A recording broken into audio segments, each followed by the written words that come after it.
एक बहुत ही सुंदर स्त्री जिसके बहुत ही घने और लंबे काले बाल होते हैं। वो एक छोटे से बच्चे की बलि दे रही होती है। राजा छुप के उसे देख रहा होता है और तभी हम सभी घमंड या गुरूर शब्द से वाकिफ हैं। जब एक इंसान घमंड करने लगता है, चाहे वो घमंड उसके पैसे, उसकी दौलत या उसकी सुंदरता का ही क्यों ना हो, तो समझ जाना चाहिए कि उस इंसान का बुरा वक्त आने वाला है। ये कहानी एक ऐसे ही इंसान का उदाहरण बताती है जिसने अहम में आके अपना विनाश कर लिया। ये कहानी जिसकी है उसका नाम है राजा महेंद्र सिंह। उसका राज्य गुजरात और मध्य प्रदेश के कहीं बीच में पड़ता है। राजा महेंद्र सिंह अभी अभी राजा बने हैं। उनकी उम्र तो कम है पर उनका अभिमान बहुत ज़्यादा है। उन्हें अपनी सुंदरता और बल पर बहुत अभिमान है। छोटी उम्र की होने के बावजूद उनके बल और युक्ति की बदौलत उन्होंने कई जंग जीती हैं। राजा महेंद्र सिंह का ज़्यादातर समय जंग और युद्ध नीतियों में ही निकलता था। पर एक दिन राजा महेंद्र अपने नगर के सबसे बड़े बाजार में निकलते हैं अपने सैनिकों के साथ भ्रमण करने के लिए। बाजार में उनकी भेंट एक बूढ़े आदमी से होती है। वो राजा की सवारी के सामने आके ये फरियाद करता है कि हे राजन, आपके सैनिकों ने मुझे और मेरे परिवार को ज़बरदस्ती मेरे घर से बाहर निकाल दिया है और मेरे घर को आग भी लगा दी है। मैं बहुत परेशान हूँ और क्योंकि वो इस राज्य के राजा हैं, उन्हें उसको एक नया घर बना के देना चाहिए। ये बात सुन के राजा जोर जोर से हंसने लगता है और उस बूढ़े आदमी का मजाक उड़ाते हुए कहता है कि तुम्हें शुक्र मनाना चाहिए कि तुम अभी तक सिर्फ अपने घर से बाहर निकाले गए हो, इस राज्य से नहीं। पूरी बात जाने बिना राजा का ये रवैया देख कर वो बूढ़ा आदमी बहुत क्रोधित होता है, लेकिन राजा के सैनिक उसे वहाँ से भगा देते हैं। अब वो बूढ़ा आदमी गुस्से में बड़बड़ाता हुआ पास के जंगल में चला जाता है। असल में वो एक तांत्रिक होता है और उसने अपनी काली शक्तियों से कई प्रकार की विध्वंसक शक्तियों को साध रखा था। राजा का बर्ताव देखकर उस बूढ़े आदमी ने राजा से बदला लेने का निश्चय कर लिया था। असल में उस बूढ़े आदमी की तांत्रिक विद्या से तंग आके गांव वालों ने राजा के सिपाहियों की मदद से ही उसे गांव से बाहर निकलवाया था और अब वो राजा से बदला लेने का मौका ढूंढ रहा था। कुछ दिन बाद राजा महेंद्र अपनी पहली पत्नी रानी सुनैना को लेने के लिए अपने ससुराल जा रहे थे। रास्ता बहुत लंबा था क्योंकि राजा का ससुराल दूसरे राज्य में था। रास्ते में राजा महेंद्र सिंह एक जंगल से गुजरते हैं। वहाँ कुछ समय राजा आराम करने का फैसला करते हैं। आराम करते वक्त उन्हें पास में कहीं पानी बहने की आवाज़ सुनाई देती है। वो अपने सिपाहियों को वहीं छोड़कर थोड़ी आगे आवाज़ का पीछा करते हुए थोड़ा जंगल के अंदर तक चले जाते हैं। जब राजा पानी की आवाज़ के पास पहुंचते हैं तो उन्हें पता चलता है कि ये आवाज़ असल में झरने से आ रही है। झरने के पास एक तालाब भी है। उस वक्त उस तालाब में एक बहुत सुंदर स्त्री कमल के फूल तोड़ रही होती है। उस सुंदर अप्सरा जैसी स्त्री को देखकर राजा उस पर मोहित हो जाता है। राजा उस सुंदरी को पुकारते हुए कहते हैं कि हे सुंदरी, तुम कौन हो और इस वीरान जंगल में अकेली क्या कर रही हो। वो सुंदर स्त्री पानी से बाहर आती है और उस राजा को बताती है कि उसका नाम अपराजिता है। वो पास के ही एक गांव में रहती है और यहाँ पुष्प तोड़ने आती है।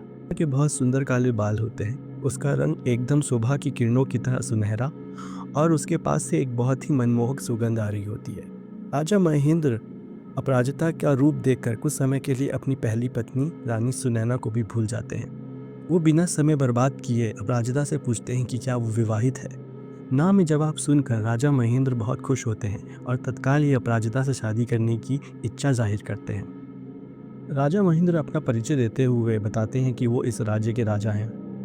उनका परिचय जान के अपराजिता राजा से यह अनुरोध करती है कि वो इस शादी का प्रस्ताव उनके मात्र पिता तुल्य मामा मामी से करे। वो एक अनाथ है और अपने मामा मामी के आश्रित है।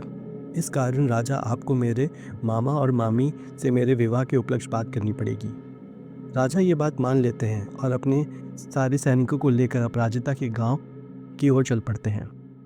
अपराजिता राजन को अपने घर ले आती है। उसका मकान बहुत ही पुराना सा होता है जहां उसके मामा और मामी उपस्थित होते हैं। राजन को देखते ही अपराजिता के मामा उन्हें पहचान जाते हैं और उनका भव्य स्वागत करते हैं। राजन उनकी आवभगत से बहुत खुश होते हैं और विवाह का प्रस्ताव अपराजिता के मामा और मामी के समक्ष रखते हैं। ये खबर सुनकर दोनों घबरा तो जाते हैं पर राजा उन्हें मना लेते हैं। वो उन्हें विश्वास दिलाते हैं कि उनकी पुत्री बहुत खुश रहेगी। स्वयं राजा से विश्वास पाके अपराजिता के मामा और मामी इस शादी के लिए मान जाते हैं और अपनी स्वीकृति दे देते हैं। राजा महेंद्र अपराजिता के माता और पिता के बारे में भी पूछते हैं, पर वो दोनों कुछ स्पष्ट रूप से बता नहीं पाते। राजन को ये बात अजीब तो लगती है, पर उस समय अपराजिता के रूप और रंग को देखकर वो इतना मोहित हो चुके होते हैं कि वो इस बारे में ज़्यादा ध्यान ही नहीं देते। अब शादी की तैयारियां शुरू हो जाती हैं। मुहूर्त 2 दिन बाद का निकला होता है। एक रात महाराज विश्राम कर रहे होते हैं। विश्राम करते वक्त उन्हें एक बहुत भयानक सपना आता है। सपने में वो देखते हैं कि वो एक बहुत ही घने जंगल से गुजर रहे हैं। बहुत अंदर जाने के बाद उन्हें एक बहुत विशाल और काला सा पेड़ दिखाई देता है। उस विशाल पेड़ के सामने एक स्त्री खड़ी होती है। उसके एक हाथ में एक नवजात शिशु और दूसरे हाथ में एक खंजर होता है। वो उस नवजात शिशु को उस पेड़ के समक्ष रखती है और उस खंजर से उस छोटे से बच्चे की बलि दे देती है। बलि देते ही राजन की नींद खुल जाती है और वो डर जाते हैं। अब कुछ और दिन बीतते हैं। राजा महेंद्र और अपराजिता की शादी हो चुकी है। राजा उसे अपने महल ले आते हैं, परंतु राजा ये पूरी तरह से भूल जाते हैं कि वो अपनी पहली पत्नी रानी सुनैना को लेने जा रहे थे। कई दिन बीत जाते हैं पर वो नहीं जाते। एक दिन रानी सुनैना को ये बात पता चल जाती है कि महाराजा ने दूसरी शादी कर ली है, इसी वजह से वो उन्हें लेने नहीं आ रहे। रानी पूरी बात जानकर बहुत क्रोधित होती है और यह निर्णय लेती है कि जब तक राजा महेंद्र उन्हें खुद लेने नहीं आएंगे वो वापस नहीं जाएंगी। राजा महेंद्र और अपराजिता दोनों बहुत ही प्रेम और आराम से अपना जीवन बिता रहे होते हैं, परंतु इसी बीच नगर में कुछ अजीब और डरावनी समस्याएं शुरू हो जाती हैं। एक एक करके नगर से नवजात बच्चे गायब होने शुरू हो जाते हैं, यहाँ तक कि मवेशी भी मरने लगते हैं। पहले जब लोग फरियाद लेके आते हैं तो राजा और उसके मंत्रियों को ये लगता है कि शायद किसी जंगली जानवर का ये काम है, लेकिन जब घरों से नवजात शिशु गायब होने लगते हैं तब उनकी चिंता बढ़ जाती है।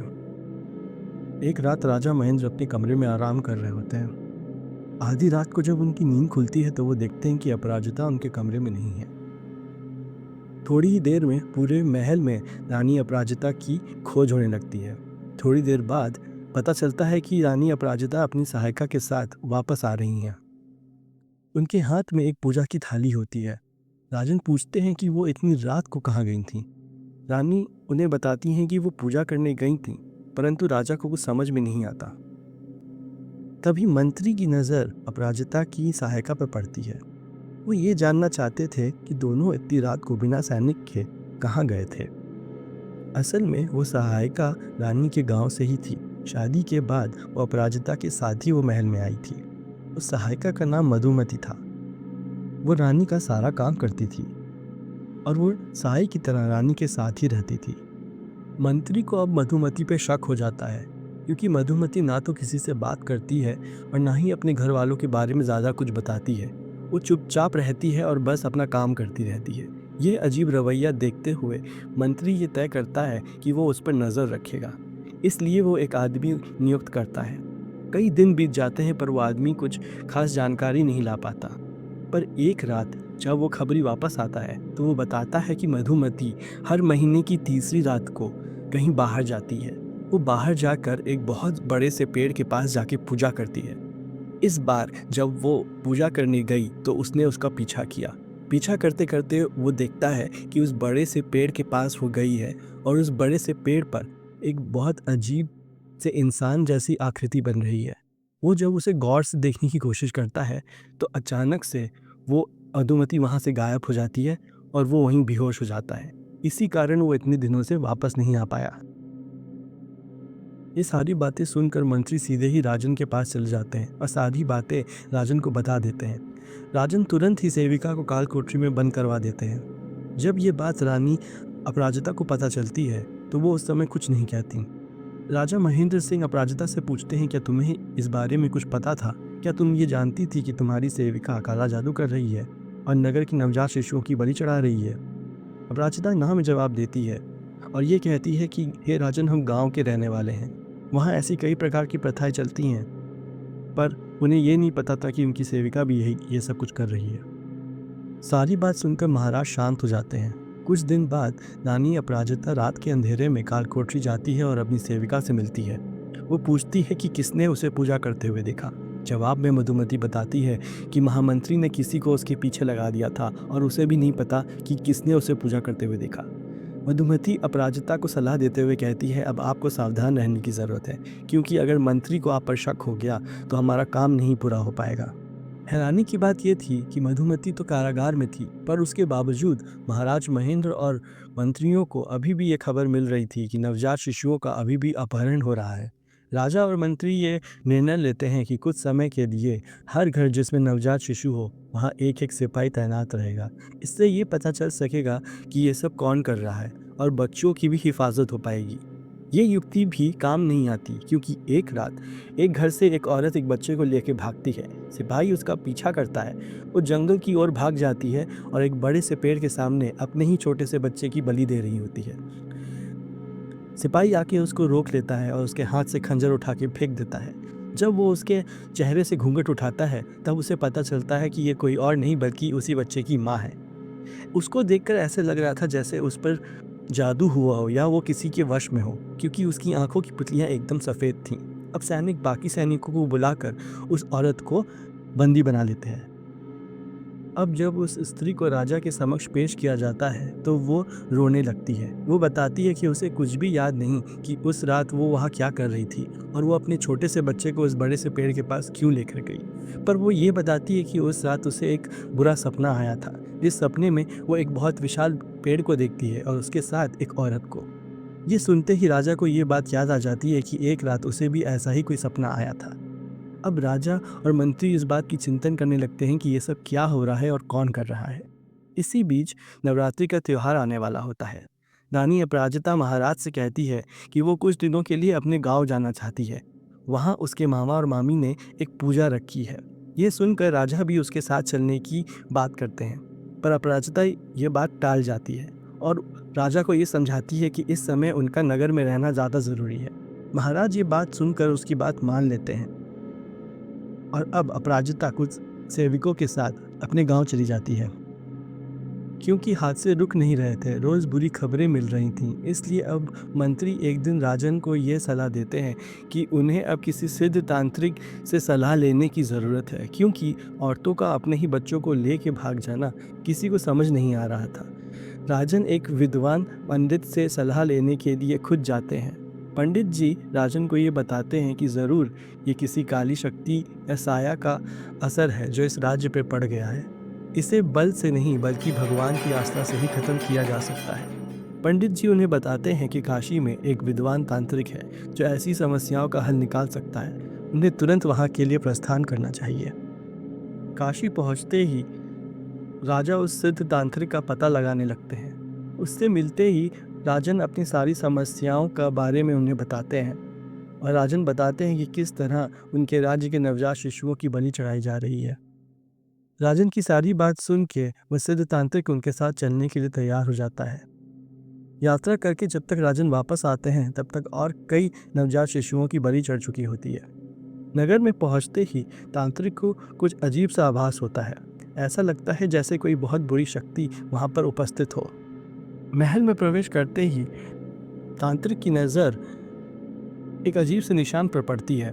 वो निशान राजन के महल के बाहर होता है। वो एक तरह की छाप होती है। उसे देखते ही तांत्रिक समझ जाते हैं कि ये छाप जरूर बुरी आत्माओं को बुलाने के लिए बनाई गई है।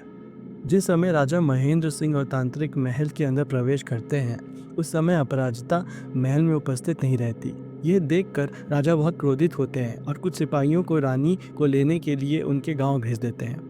तांत्रिक दूसरे दिन से ही पूजा शुरू करना चाहता था और क्योंकि यह पूजा पूरी राज्य के लिए था इसलिए राजा और रानी दोनों का उपस्थित रहना बहुत ज़रूरी था।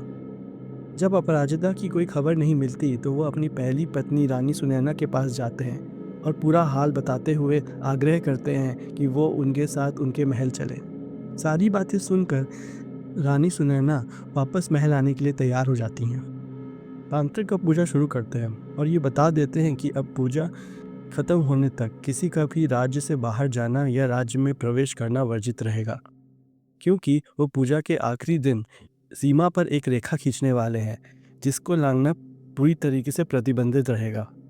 उनका मानना था कि ये रेखा खींचने से किसी भी तरह की बुरी शक्तियों से ये राज्य आज़ाद हो जाएगा, लेकिन उनका ये भी मानना था कि राजन को अब इस समस्याओं की जड़ तक पहुंचना चाहिए। राज्य को संपूर्ण सुरक्षित करने के लिए महाराज महेंद्र अब इस तलाश में होते हैं कि आखिर ये काली शक्तियाँ कब और कैसे इस राज्य में प्रवेश करी। बहुत चिंतन होने के बाद रानी सुनैना एक बात कहती हैं। वो कहती हैं कि जब से रानी अपराजिता इस राज्य में आई हैं तब से ये सारी समस्याएं शुरू हो गई हैं। यहाँ तक कि उनकी सेविका भी काले जादू करते हुए पकड़ी गई थी। हो सकता है इन सारी समस्याओं, इन सारी मुसीबतों के कारण वही हो। तब तांत्रिक को ये पता चलता है कि राजा की एक और भी पत्नी है। उसे उस बारे में कुछ भी नहीं पता था। अब वो इस बात को राजा से पूछते हैं। राजा सारी बात उन्हें बताते हैं कि अपराजिता से उनकी मुलाकात कैसे हुई और कैसे उन्हें बुरे सपने आने लगे।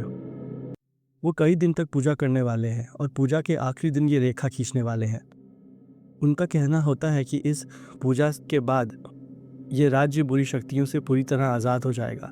लेकिन वो राजा को ये सलाह देते हैं कि उन्हें इस समस्या की जड़ तक पहुंचना होगा, वरना ये समस्याएं फिर से शुरू हो जाएंगी। राज्य को संपूर्ण सुरक्षित करके राजा महेंद्र अब इस तलाश में होते हैं कि आखिर ये काली शक्तियाँ कब और कैसे इस राज्य में आईं। बहुत दिन तक चिंतन करने के बाद रानी सुनैना एक बात कहती है। वो पूछती हैं कि जब से अपराजिता इस राज्य में आई हैं तभी से ये समस्याएं शुरू हुई हैं और उनकी सेविका भी काला जादू करते हुए पकड़ी गई थी। जब तांत्रिक को ये पता चलता है कि राजा की एक और पत्नी है तो वो उसके बारे में राजन से पूछते हैं। वो सारी बातें बताते हैं कि कैसे अपराजिता उनसे मिली और तब से ही उन्हें बुरे सपने भी आने लगे हैं। ये बातें जान के तांत्रिक ये कहते हैं कि हो सकता है कि ये बात सत्य हो सकता है कि रानी अपराजिता के आने के बाद ये सारी समस्याएं शुरू हुई हो। इसका पता लगाना बहुत ज़रूरी है। तो राजन ये निर्णय लेते हैं कि वो मंत्री और सैनिकों की एक टोली उसी गांव की तरफ फिर से कूच करेगी। जब राजा महेंद्र और बाकी सब गांव पहुंचते हैं तो वो सब देख के चौंक जाते हैं। पूरा गांव खाली पड़ा होता है। ऐसा लगता है जैसे वहाँ पे कोई नहीं रहता, बल्कि ऐसा लग रहा था जैसे उस जगह पे कोई बहुत बड़ी पूजा हुई हो। ये देख के तांत्रिक समझ जाता है कि हो ना हो ये ज़रूर किसी डायन का काम है और इस समय वो अपनी काली शक्तियाँ अर्जित कर रही है। अपराजिता को ढूंढते ढूंढते राजन की नज़र वहीं एक पेड़ पर पड़ती है। वो पेड़ उसी रात के सपने की जैसा दिख रहा था। वो पेड़ पहले से ज़्यादा बड़ा लग रहा था और ऐसा लग रहा था जैसे उसकी शाखाओं ने पूरे आसमान को छिपा लिया है। तांत्रिक समझ जाता है कि इसी पेड़ पे उस डायन का वास है। वो मंत्रों से उस पेड़ को बांधते हैं और पूजा आरंभ करते हैं। देखते ही देखते बहुत सारे कौवे आसमान में उड़ने लगते हैं। बहुत देर तक पूजा करने के बाद अपराजिता वहाँ आ जाती है। अपराजिता को देखकर राजन उससे पूछते हैं कि वो कहाँ चली गई थी और गांव के सभी लोग कहाँ हैं। अपराजिता कोई जवाब नहीं देती, बस अपना सर उठाती है। सर उठाते ही राजन उसे देख के डर जाते हैं क्योंकि उसकी आंखें चमक रही होती हैं और वो बहुत गुस्से में होती है। तांत्रिक उस डायन को वश में करने के लिए सारी सामग्री अपने साथ लाए थे, जैसे कपूर, सिंदूर और बाल। सारी चीज़ें उस डायन को समर्पित करने के बाद अचानक ही राजा उस डायन के पास जाने की कोशिश करते हैं। तब तांत्रिक उसे बताते हैं कि वो औरत नहीं बल्कि एक डायन है। उसने अपने रूप और सौंदर्य से आपको वश में कर रखा है और इस पूजा के प्रभाव से डायन का असली चेहरा सामने आ पाएगा। पहले तो राजन विश्वास नहीं करते, लेकिन जब अपराजिता स्वयं अपने मुंह से बताती है कि वो एक डायन है तो राजा बहुत दुखी होते हैं। राजन बहुत गुस्से में होते हैं। वो पूछते हैं कि बताओ, तुम मेरे और मेरे राज्य के पीछे क्यों पड़ी हो और क्या तुमने ही इतने सारे नवजात शिशुओं की बलि दी है। मंत्र जब लगातार चल रहे होते हैं उसके प्रभाव से डायन झूठ नहीं बोल पाती और सच बोलने पर विवश हो जाती है। वो बताती है कि हाँ, उसने ही अपनी शक्ति बढ़ाने के लिए उन नवजात शिशुओं की बलि दी है और इस बार वो इस राजा को मार के ही जाएगी। अब तांत्रिक बालों में गांठ बांधते हुए पूछते हैं कि क्या किसी ने राजा को मारने के लिए तुझे यहाँ भेजा है या राजा से ही कोई गलती हो गई है जो तू इस राज्य में चली आई है। डायन कहती है कि वो इस राजा को मार के ही जाएगी क्योंकि वो वचनबद्ध है। तांत्रिक पूछता है कि वो कौन है जिसने उसे यहाँ भेजा है।